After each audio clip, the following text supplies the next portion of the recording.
நம்ம பார்க்க போகிற படத்தோட பேர் ஹரிதாஸ். அதுதான் படத்தோட பேர். இந்த படம் நல்லாயிருக்கும். வாங்க கதைக்குள்ளே போயிடலாம். இப்போ எடுத்த உடனே பார்த்தீங்க அப்படின்னா வந்துட்டு ஒரு ஒரு ஆள் இருப்பார். அதாவது இந்த பையன் தான். இந்த பையன் வந்துட்டு நல்லா அச்சீவ்மெண்ட் ஆகியிருப்பான். ஒரு நல்ல ஒரு சாதனை பண்ணிவிட்டு அவன் வந்து அவரோட வாய்ஸ் ஓவரில் தான் அந்த படம் வந்து ஸ்டார்ட் ஆகிற மாதிரி காட்டுவாங்க.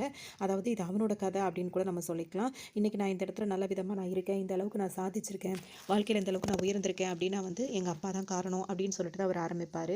அவங்க என்ன ஆச்சு, எப்படி என்ன இது அப்படின்றத இப்போ கதைக்குள்ளே அவராக சொல்கிற மாதிரி தான் போகிற மாதிரி இருக்கும். இந்த படத்தோட பேர் ஹரிதாஸ். இப்போ இந்த பையனோட பேர் ஹரி அப்படின்ற மாதிரி தான் வச்சுக்கலாம். இப்போ பார்த்தீங்கன்னா அவங்க அப்பா இருப்பார். அவங்க அப்பா வந்து போலீஸ்கார் தான். போலீஸில் வந்து எப்படின்னு தெரியும்ல, ரொம்ப ப்ராவ பார்க்கல பார்க்காம வேலை பார்க்குறது, என்கவுண்டர் அது இதுன்னு ஏகப்பட்டது நடந்துட்டு இருக்கும். அந்த மாதிரி தான் அவர் பிஸியான லைஃப் போயிட்டு இருப்பார். இப்போ பார்த்தீங்கன்னா ஆல்ரெடி அவர் என்கவுண்டரில் போட வேண்டிய ஒரு ஆள் இருப்பார். அவர் வந்துட்டு மன்னிப்பு கேட்டுருவார். அதாவது இந்த பையனோட அப்பா வந்து எடுத்த உடனே என்கவுண்டர்லாம் போட மாட்டார். அதாவது திருந்தி வாழணும்னு நினைக்கிறவங்களுக்கு வந்து வாய்ப்பு கொடுத்து இதோட நீ திருத்திக்கணும், இதெல்லாம் நிப்பாட்டணும் அப்படின்னு சொல்லிட்டு அவங்கள வந்து வார்ன் பண்ணி அனுப்பிடுவார். அந்த மாதிரி தான் அவர் பண்ணக்கூடியவராக இருப்பார். அப்படி தான் ஒருத்தர் வந்து என்கவுண்டர் டைம்லேருந்து அவர் எஸ்கேப் பண்ணி விட்டுட்டு அவர் வந்து நீ திருத்தி வாழு அப்படின்னு சொல்லிட்டு அனுப்பியிருப்பார். ஆனால் அவர் என்ன பண்ணுவார் அப்படின்னு சொல்லிட்டு பார்த்தீங்கன்னா, அப்பவும் அவரை திருத்திக்காமல் கஜினி படத்தில் வில்லனாக இருப்பார் பார்த்தீங்களா, அவர் தான் அந்த படத்தில் வில்லனாக இருப்பார். அவர் வந்துட்டு அவரோட பேச்சை கேட்டுட்டு இந்த போலீஸ்காரியை கொள்றதுக்காக இப்போ அந்த அந்த வில்லனோட சேர்ந்துட்டு இவர் பிளான் பண்ணியிருப்பார். இந்த விஷயம் எல்லாருமே போலீஸ்காரங்களுக்கு எல்லாருக்கும் தெரிய வந்துடும். இவங்க ஒரு என்கவுண்டர் ஸ்பெஷலிஸ்ட்னே சொல்லலாம், இவங்களோட டீம் மெம்பர்ஸ் எல்லாருமே. ஸோ எல்லாருமே வந்துட்டு அவங்க இவங்களை கொல்ல வராங்க, இவங்க அவங்கள கொல்ல வராங்க அப்படின்ற மாதிரி தான் இப்போ எல்லாருமே பிளான் பண்ணியிருப்பாங்க. அந்த டைமில் பார்த்தீங்கன்னா அந்த அந்த வில்லன் இருக்கார்ல, போன உடனே பேச்சு வழக்காத உடனே கொண்டுடு, அது மட்டும் இல்லாமல் நீ போகிற வரைக்கும் அந்த ஃபோனை வந்து ஆன்லேயே வச்சுக்கோ அப்படி இப்படின்ற மாதிரி அவரை சொல்லி அனுப்புவார். இவர் வந்து பார்த்தீங்கன்னா இவங்க இங்கே தான் வரப்போகிறாங்க அப்படின்னு இவருக்கு தெரிஞ்சு போலீஸோட டீம் எல்லாம் வந்து மஃப்டியில் உட்காந்துருப்பாங்க. இப்போ இவர் உள்ளே வரும்போது இவர் மட்டும் தான் இருப்பார். இவரை வந்து ஷூட் பண்ணிட்டு போயிடலான்னு சொல்லிட்டு நினைக்கும் போது பார்த்தீங்கன்னா ஒரு டீ ஷாப்பில் தான் உட்காந்துருப்பாங்க. அந்த டீ ஷாப்பில் வந்து டீ ஆர்டர் பண்ணியிருப்பாங்க. இப்போ இவர் வந்த உடனே இவர் உள்ளே வந்து பார்க்க ஒரு வந்து அதாவது என்கவுண்டர் தப்பிச்சார் பார்த்தீங்களா, உள்ளே வந்து பார்க்கும்போது நிறைய பேர் உட்காந்துருக்கிறத பார்த்தா அவருக்கு ஒரு மாதிரி ஷாக் ஆகிடும். வில்லன் வந்து என்ன சொல்லி அனுப்புவார்னா, போன உடனே டக்குன்னு வேலையை முடிச்சுட்டு வந்துரு, அது வரைக்கும் நீ ஃபோனில் லைன்லேயே இருந்துக்க அப்படின்னு சொல்லியிருப்பார்ல. அதனால் இவர் உள்ளே வந்து பார்க்கும்போது ஆளுங்களாக இருக்கவும் உட்காரு அப்படின்னு சொல்லிட்டு அந்த போலீஸ்காரன் சொல்லும் போது, அதாவது ஹீரோட அப்பா சொல்லவும் அவர் வந்து உட்காந்து பேசிகிட்டு இருப்பார். அப்போ இவருக்கு அவர் டீ ஆர்டர் பண்ணி கொடுத்துட்ருப்பாரு. என்னப்பா அந்த மாதிரி இனிமேல் இதெல்லாம் பண்ண மாட்டேன், திருந்தி வாழ்றேன்னு சொன்னியே அப்படின்னு. ஆமாம் ஆமாம், அதில் தான் திருந்தி தான் வாழ்ந்துட்டு இருக்கேன் அப்படின்னு சொல்லிட்டு இப்போ இந்த போலீஸ்கார்கிட்டே அவர் போய் சொல்லுவார். அவர் வந்த வேலையே இவரை போடுறதுக்காக வந்துட்டு அவர்கிட்டயே வந்து அவர் போய் சொல்லுவார். சரி அப்புறம் என்ன இந்த பக்கம் அப்படி இப்படின்னு சொல்லிட்டு விசாரிக்கும்போது சும்மா தான் இப்படி வந்தேன் அப்படி இப்படின்னு சொல்லிட்டு விசாரிச்சுட்டே பேசிட்டே இருப்பாரு. உடனே அந்த வில்லன் வந்து ஃபோனில் அந்த பக்கம் உட்காந்துக்கிட்டு அவனை போட்டோட போட தானே சொன்னேன், வேணா பேச்சுவார்த்தை நடத்திட்டு இருக்கான்னு சொல்லிட்டு கோவமாக பேசிட்டு இருப்பாரு.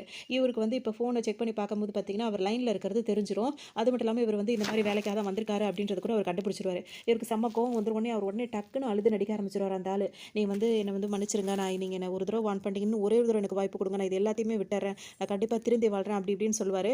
நீ உண்மையிலேயே அது மாதிரி திருந்தி வாழ்வியா அப்படின்னு சொல்லிட்டு இப்போ இவரோட அப்பா கேட்பார். அந்த பையனோட அப்பாவும் கேட்பாரு. ஆமாம் நான் எல்லாத்தையும் விட்டுறேன் அப்படி இப்படின்னு சொல்லவும், சரி போ அப்படின்னு சொல்லிடுவாரு. என்னை சுற்ற மாட்டீங்களான்னு கேட்டுகிட்டே இருப்பார். அதெல்லாம் சுட மாட்டேன் போ போ அப்படின்னு சொல்லிடுவாரு. சரின்னு சொல்லிட்டு இவர் வெளியே வந்திருப்பார். அவங்களும் வெளியே போயிடுவாங்க.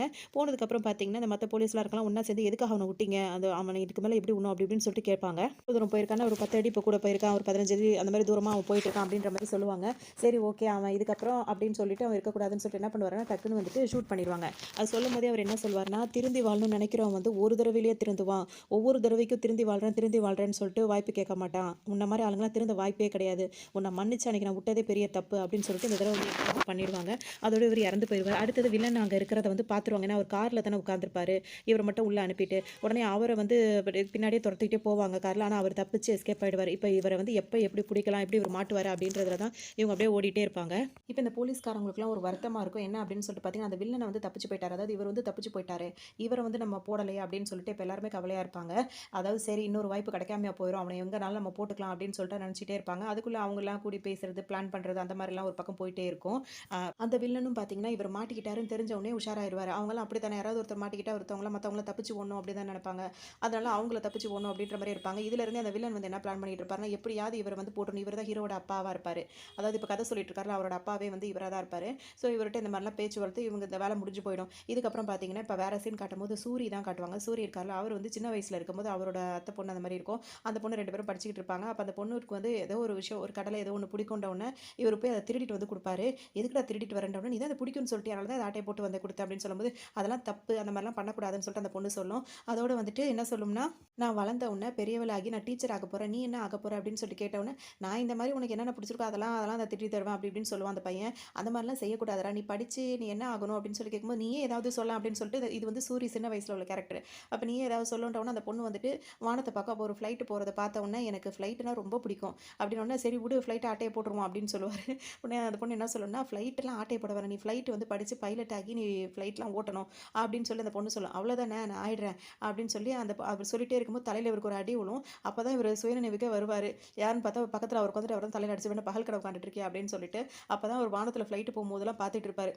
நம்ம இன்னும் பைலட் ஆகலையே அப்படி இப்படின்னு சொல்லிட்டு அதோட அவர் ரொம்ப வருத்தமாக இருப்பார். இப்போ இவர் என்ன வேலை பார்த்துட்டு இருக்காரு அப்படின்னு சொல்லிட்டு பார்த்தோம்னா அந்த போலீஸ்காரங்க இருக்காங்களே இவங்களுக்கு வந்து டிரைவராக தான் அவர் வேலை பார்த்துட்டு இருக்காரு. அதோட பைலட் ஆக முடியல கார் டிரைவராக தான் ஆக முடிச்சுது அப்படின்னு சொல்லிட்டு அவர் நினச்சிட்டு இருப்பாரு. ஃப்ளைட் பறக்கிறதெல்லாம் ஒரு ஆச்சரியமாக பார்த்துட்டு இருப்பாரு. இன்னொரு பக்கம் பார்த்தீங்கன்னா இவங்க எல்லாரும் ஒரே ரூமில் தான் தங்கி இருப்பாங்க அந்த வேலை பார்க்குறவங்க எல்லாரும். இவர் மட்டும் கிளம்பி வந்துடுவார். மற்றவங்களாம் ஒரு 1/2 மணி நேரம் நாங்கள் தூங்கிட்டு வரோம்னு சொல்லிட்டு எல்லாம் படுத்தே கிடப்பாங்க. இவர் வந்து வந்தவொடனே என்ன சார் நீங்கள் மட்டும் வரீங்க மற்றவங்க வரலன்னு கேட்கும்போது எல்லாம் வருவாங்க அப்படின்னு சொல்லுவார். இவர் பாட்டுக்கு கூலிங் கிளாஸ் போட்டு அப்படி சாஞ்சிருப்பாரு. உடனே என்ன சொல்லுவார் நேராக வண்டியை பார்த்து ஓட்டு அப்படின்னு சொல்லுவார். எப்படி சார் அவங்கெல்லாம் அன்டைமில் வந்து படுத்ததுனால அவங்களாம் ரெஸ்ட் எடுக்கிறாங்க, நீங்கள் மட்டும் எப்படி சார் இவ்வளோ சீக்கிரமாக கிளம்பி வந்துட்டீங்கன்னு கேட்டுகிட்டே இருப்பார். இவர் குரட்டை விட்டு தூங்குறது அப்போ தெரியும்.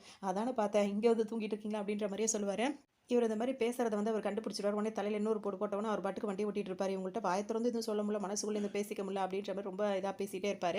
இப்போ இங்கே பார்த்தீங்கன்னா இப்போ இவங்கெல்லாம் வந்து திரும்ப அந்த டீம் அதாவது அந்த வில்லனை வந்து எப்படி போடுறது அப்படி இப்படின்னு சொல்லிட்டு இப்போ மேலதிகாரி இருக்காங்கல்ல அவங்க கிட்ட வந்துட்டு பேசுவாங்க. இந்த மாதிரி ஏதாவது பண்ணி அவனை வந்து நம்ம பிடிச்சிடலாம், அது ஒன்றும் பெரிய விஷயம் கிடையாது அப்படி இப்படின்னு சொல்லிட்டு மேலதிகாரி கிட்ட வந்து பேசிகிட்டு இருப்பாங்க எல்லாரும். இப்போ மற்றவங்களாம் எங்கன்னு கேட்கும்போது மற்றவங்களாம் வந்துட்டு இதை வந்துட்டு இருக்காங்க அப்படி இப்படின்னு சொல்லி நான் தான் ஒரு வேலை கொடுத்துருந்தேன் அப்படின்னு சொல்லி இவர் தான் ஒரு வேலை கொடுத்தேன் அப்படின்னு சொல்லி சமாளிப்பார். அவங்களாம் வேணும்னு தூங்கிட்டு இருந்தாங்க அப்படின்லாம் சொல்ல மாட்டார். அந்த அளவுக்கு அவங்க கூட வேலை பார்க்குறவங்களுக்கு அவர் அவ்வளோ சப்போர்ட்டிவாக இருப்பார். அதே மாதிரி அந்த மேலதிகாரிக்கிட்டே எல்லா விஷயத்தையும் பேசி முடிச்சோன்னு பார்த்தீங்கன்னா இப்போ அவர் என்ன சொல்வார்னா சரி சீக்கிரம் அந்த பிளானை நல்லபடியாக அதை முடிச்சிருங்க, இதுக்கு மேலே அவனை வளர விட வேண்டாம் அப்படி இப்படின்னு சொல்லிட்டே இருப்பார். சரின்னு சொல்லிட்டு இப்போ இவங்க இருக்கும்போது இவங்களுக்கு ஒரு ஊர்லேருந்து ஒரு நியூஸ் வரும். என்ன அப்படின்னு சொல்லிட்டு பார்த்தீங்கன்னா இப்போ இவரோட அம்மா வந்து ஊரில் இறந்து போயிருப்பாங்க. அந்த நியூஸ் தான் இப்போ இவருக்கு வரும். அதை பார்த்தோன்னா அவருக்கு ரொம்பவே சங்கடமாக போயிடும். சரின்னு சொல்லிட்டு இப்போ அவங்க டீம் எல்லாருமே இப்போ இங்கே வந்திருப்பாங்க. இங்கே வந்திருக்கும் போது தான் அவருக்கு விஷயம் தெரிய வரும். ஏன்னா அவங்க இவரோட ஒய்ஃப் வந்து இறந்து போயிருப்பாங்க. இவங்க அம்மா தான் வந்துட்டு அவருக்கு ஒரு பையன் இருப்பார். அந்த பையனை வந்து அவங்க அம்மா தான் வளர்த்துக்கிட்டு வராங்க. ஏன்னா அவர் கொஞ்சம் வந்து மூல வளர்ச்சி இல்லாத ஒரு குழந்தையா இருப்பார். அதனால் வந்துட்டு அவங்க அம்மா தான் பாட்டிக்கிட்ட தான் அவர் வளர்கிற மாதிரி இருக்கு. ஏன்னா இவர் போலீஸாக இருக்கிறனால நான் இடத்துக்கு போகிற மாதிரி வர மாதிரி இருக்கிறதுனால இவர் அம்மா கிட்ட ஒப்படைச்சிருப்பாரு. இந்த பையனை இப்போ வந்து பார்க்கும்போது பார்த்தீங்கன்னா அந்த பையன் தனியாக ஒரு இடத்துல நின்றுட்டு இருப்பான். அவனுக்கு நடக்கிறது என்னன்னே அவனுக்கு எதுவும் தெரியாமல் இருக்கும். இதுக்கிடையில் அவங்க அம்மாவும் பல தடவை வந்து அவர்கிட்ட சொல்லுவாங்க, இப்போ உன் பையனை வச்சு எனக்கு நான் பார்த்துக்கிட்டு இருக்கேன், அவனை பார்க்குறது எவ்வளோ சிரமமாக இருக்குது தெரியுமா, எப்படிப்பா நீ அதுக்கப்புறம் பார்த்துக்க போகிறேன், எனக்கு ஏதாவது ஆகிட்டா நீ எப்படி உன் மகனை பார்த்துப்பேன், அவன் கூடவே இருக்கணும் கொள்ளணும் அப்படின்னு அவங்க அம்மா சொல்லி ரொம்ப வருத்தப்பட்டிருப்பாங்க. இவர் அதெல்லாம் நினச்சி பார்த்துட்டு ரொம்ப கவலைப்பட்டுட்டே இருப்பார். அதோட இப்போ மகனை கூட்டிகிட்டு வருவார். அப்புறம் அந்த சம்பிரதாயம் அதெல்லாம் முடிச்சதுக்கப்புறமா இவர் வந்து மகனை அங்கே விட மாட்டார். என்ன செய்வார் அப்படின்னு சொல்லிட்டு பார்த்தீங்கன்னா தான் கூடவே கூட்டிகிட்டு வந்துடுவார். தான் இருக்கிற இடம் இருக்குது பார்த்தீங்களா, அங்கேயே கூட்டிகிட்டு போகலான்னு முடிவு பண்ணிடுவார். ஆனால் அவருக்கு வந்து பழக்கம் இல்லை அந்த பார்த்துக்கிறதெல்லாம். இப்போ தானே ஒரு கேர் எடுத்து பார்த்துக்கணும் அப்படின்னு சொல்லிட்டு கூப்பிட்டு வருவார். இந்த பையன் வந்து கொஞ்சம் அடம் பிடிப்பான், கொஞ்சம் சேட்டை பண்ணும், அந்த மாதிரி இருப்பான், எல்லாத்தையுமே பொறுத்துப்பார், அந்த மாதிரி இருந்துட்டு இருக்கும். அதோட பார்த்தீங்கன்னா இப்போ ஹாஸ்பிட்டலுக்கு கூட்டிகிட்டு வருவாங்க. எப்படியாவது செக்அப் பண்ணிவிட்டு பையனுக்கு சரி பண்ணணும் அப்படின்னு சொல்லிட்டு நினைப்பாங்க. அங்கே ஹாஸ்பிட்டல் வந்துட்டு டாக்டர் வந்து என்ன சொல்லிட்டு இருப்பாருன்னா இவர் இந்த மாதிரி சைல்டை வந்து குணப்படுத்த முடியாதுன்னு சொல்லிட்டு நிறைய பேர் நினைக்கிறாங்க. அப்படிலாம் கிடையவே கிடையாது. இந்த மாதிரி உள்ள பசங்களை எவ்வளோ க்யூர் பண்ண முடியும், அதுக்கு வந்து சுற்றி நம்ம இருக்கிறவங்க தான் காரணம் அப்படின்னு சொல்லுவார். அதாவது அவங்க உலகத்துக்கு நம்ம போகணும் அப்படின்னு சொல்லுவார். இப்போ அவன் கையில் வந்து ஒரு குதிரை பொம்மையை வச்சு எப்போவுமே விளையாடிட்டே இருப்பான். அந்த பொம்மை இல்லாமல் அவன் இருக்கவே மாட்டான். அந்த பையன் அவன் கையில் என்ன வச்சிருக்கான்னு கேட்கும்போது எல்லாருமே பொம்மைன்னு சொல்லுவாங்க. உங்களை பொறுத்த வரைக்கும் அது பொம்மையாக இருக்கலாம், அவனை பொறுத்த வரைக்கும் அது உண்மையிலேயே அவன் அது ஒரு குதிரையாக நினைக்கிறான். அது உண்மையாக அவன் நினைக்கிறதுனால அப்போ அவன் உலகத்துக்கு நம்ம போனால் தான் அவனை சீக்கிரமாக சரி பண்ணி கொண்டு வர முடியும் அப்படின்னு சொல்லிட்டு அந்த டாக்டர் சொல்லுவார். அவங்களாம் எல்லாம் எதுவும் கேட்பாங்க. ஆனால் இவர் சொல்கிற விஷயங்கள் கரெக்டாக இருக்கும், நல்லாவும் இருக்கும். அதோட அங்கே முடிச்சுட்டு இப்போ பார்த்தீங்கன்னா இந்த பையனை ஸ்கூலில் சேர்க்கலாம் அப்படின்னு சொல்லிட்டு வருவாங்க. ஸ்கூலில் பார்த்தீங்கன்னா வந்துட்டு கவர்மெண்ட் ஸ்கூலில் தான் சேர்ப்பாங்க. அங்கே தனியாக நல்லா கேர் எடுத்து பார்த்துக்கிறாங்கன்னு சொல்லிட்டு இவங்க வந்து அந்த மேனேஜ்மெண்ட்டில் உள்ள ஆளாக இருப்பாங்க. அவங்க பார்த்தீங்கன்னா ரொம்ப கராராக பேசுவாங்க. ஆல்ரெடி ஏதோ ஒரு ப்ராப்ளம் நடந்திருக்கும், அந்த பேரண்ட்ஸை கூப்பிட்டு வச்சு பயங்கரமாக திட்டிகிட்டு இருப்பாங்க. இப்படி தான் பண்ணுறதா அப்படி இப்படி இனிமேல் சரியில்லைன்னா நாங்கள் இதை டிசியை கொடுத்து அனுப்பிடுவோம் அப்படி இப்படின்னு சொல்லுவாங்க. சரின்னு சொல்லிட்டு இப்போ ஸ்னேகாவை தான் கூப்பிடுவாங்க. ஸ்னேகா இருக்காங்களா, அவங்க தான் இந்த ஸ்கூலில் டீச்சராக இருப்பாங்க. அவங்க வந்து எக்ஸ்ட்ரா கேர் எடுத்து பிள்ளைங்களை பார்த்துப்பாங்க அப்படின்றதுக்காக இந்த ஸ்பெஷல் சைல்டை வந்து அவங்க கிட்ட ஒப்படைக்கலாம் அப்படின்னு சொல்லிட்டு நினைப்பாங்க. சரின்னு சொல்லிட்டு அவங்களும் பார்த்துக்கிறேன்னு சொல்லுவாங்க. இந்த ஸ்கூலை பொறுத்த வரைக்கும் என்ன அப்படின்னா இந்த மாதிரி ஒரு ஸ்பெஷல் சைல்டு இருந்தாங்கன்னா அவங்க கூடவே வந்து அவங்க அம்மாவும் உட்காந்துக்கலாம். அதாவது கிளாஸ் நடக்கிற நேரம் வந்து அவங்க கூட உட்காந்துக்கலாம். ஏன்னா அப்போ தான் அந்த பசங்க கொஞ்சம் அம்மா பக்கத்தில் இருந்து கம்ஃபர்டபுளாக இருப்பாங்கல்ல அப்படின்றதுனால அதை சொல்லியிருப்பாங்க. ஸோ இந்த பையனுக்கு வந்து அம்மா இல்லாததுனால அப்பா தான் கூட இருக்கிற மாதிரி இருக்கும். அதனால் இவர் என்ன பண்ணுவோம்னா ஃபஸ்ட்டே ஸ்கூலில் சேர்க்க வந்துட்டு பையனை கிளாஸில் சேர்த்துட்டு அவரும் கிளாஸ்க்குள்ளே வந்து உட்காந்துருப்பாரு. அவருக்கு அது ஒரு மாதிரி சங்கடமாக இருந்தாலும் மகனுக்காக அதெல்லாம் செய்யணும்னு சொல்லிட்டு அங்கே உட்காந்துருப்பாரு. அப்போ இவங்க வந்து கிளாஸ் எடுத்துகிட்டு இருப்பாங்க. எடுத்துகிட்டே இருக்கும்போதே பார்த்தீங்கன்னா இப்போ ஒரு பிள்ளையை கூப்பிட்டுட்டு இந்த மாதிரி இந்த பாட்டு நான் நேற்று சொல்லிக் கொடுத்தாலும் அந்த ரைம்ஸ் அதை பாடு அப்படின்னு சொல்லும்போது அவங்க அந்த பிள்ளைய பார்த்தீங்கன்னா தப்பாக பாடணும், இப்படியா நான் சொல்லிக் கொடுத்தேன் நான் சொல்கிற மாதிரி அப்படின்னு சொல்லிட்டு அவங்க ஒரு மாதிரி டான்ஸ் ஆடிக்கிட்டே அந்த ஆக்ஷனோட சொல்லுவாங்க. இவர் இருக்கிறத பார்த்தோன்னா அவங்களுக்கு ஒரு மாதிரி வெக்கமாக ஒரு மாதிரி கஷ்டமாக இருக்கும். டக்கு நிப்பாட்டிட்டு நீ வந்து செய் அப்படின்னு சொல்லிட்டு சமாளிச்சிருவாங்க. ஏன்னா வந்து இது வரைக்கும் எல்லாரும் பேரண்ட்ஸ் வந்து அம்மா தானே உட்காந்துதாங்க. இப்போ ஒரு ஜென்ஸ் வந்து உட்காந்துருக்கிறது அவங்களுக்கு ஒரு மாதிரி அன்கம்ஃபர்டபுளாக இருக்கும், ஒரு மாதிரி அவங்களுக்கு ஒரு மாதிரி வெக்கமாக இருக்கும். சரின்னு சொல்லிட்டு அப்படியே சமாளித்து அந்த கிளாஸை முடிச்சு விட்ருவாங்க. இப்போ பார்த்தீங்கன்னா அடுத்தது வந்துட்டு அதோட இப்போ கிளாஸும் முடிஞ்சிடும், பாட்டோல கிளம்பி போயிட்டு இருக்கும் பார்த்தீங்கன்னா, அவங்களுக்கு ஒரு மாதிரியாவே இருக்கும். கூட வேலை பார்க்குறவங்க கிண்டல் பண்ணிட்டு இருப்பாங்க.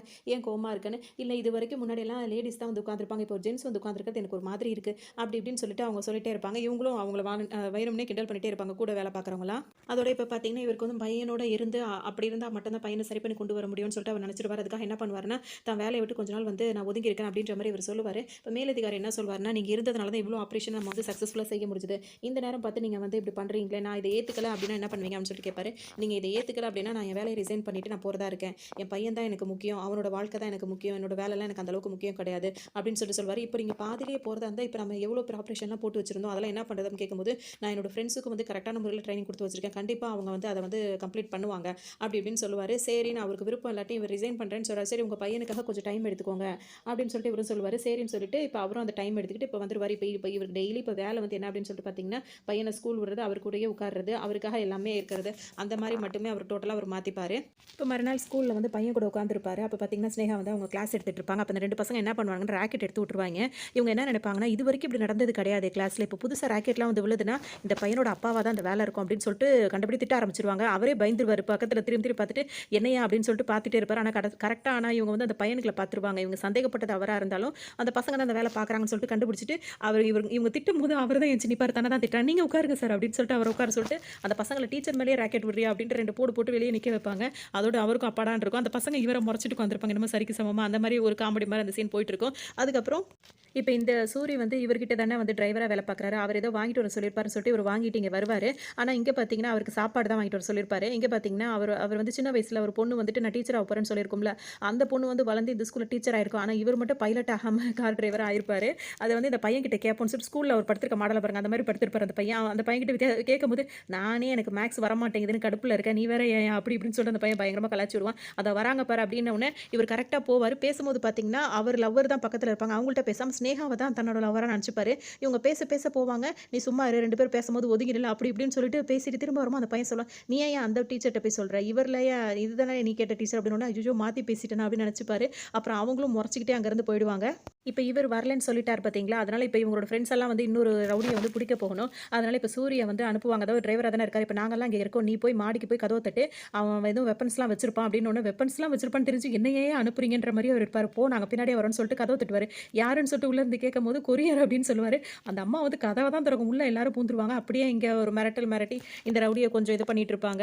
அதோட இந்த சீன் கொஞ்சம் அப்படி இப்படிமா போயிடும். அதுக்கப்புறம் பார்த்தீங்கன்னா சூப்பர் மார்க்கெட் வந்திருப்பாங்க. சூப்பர் மார்க்கெட்டில் ஸ்னேகாவும் அவங்க தங்கச்சியும் வந்து ஜாமான் அவங்க வந்திருப்பாங்க. அப்போ அவங்க தங்கச்சி வந்து ஒரு கிட்கேட் எடுத்துக்கலாம் அப்படின்னு. இதெல்லாம் இதுலேயே இல்லடி, பட்ஜெட்லேயே இல்லைன்னு, இது ஒன்று மட்டும் எடுத்துக்கிறேங்க, உனக்கும் தரேன் அப்படி இப்படின்னு சொல்லிட்டு அவங்க பேசுவாங்க. சரின்னு சொல்லிட்டு அதை எடுத்துகிட்டே இருப்பாங்க.